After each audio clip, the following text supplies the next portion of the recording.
2026 সালে আমরা প্রথমবার কিন্তু মঙ্গলকে তার তুঙ্গি ক্ষেত্রে পাচ্ছি।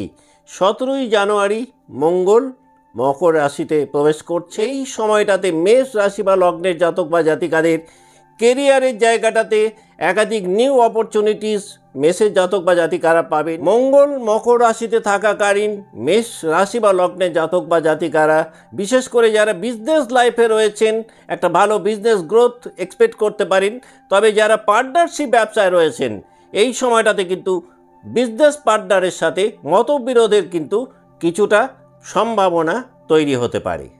মেষ রাশি বা মেষ লগ্নে যে সমস্ত জাতক বা জাতিকা যে কোনো কাজকর্মকে নিয়ে দীর্ঘদিন ধরে স্ট্রাগল করছিলেন কিন্তু হচ্ছিল না, সেই না হওয়া কাজ মঙ্গল মকরে থাকাকালীন হতে পারে। যদিও এই সময়টাতে মেষের জাতক বা জাতিকাদের কিন্তু কোনোভাবেই তাড়াহুড়ো করা উচিত নয়।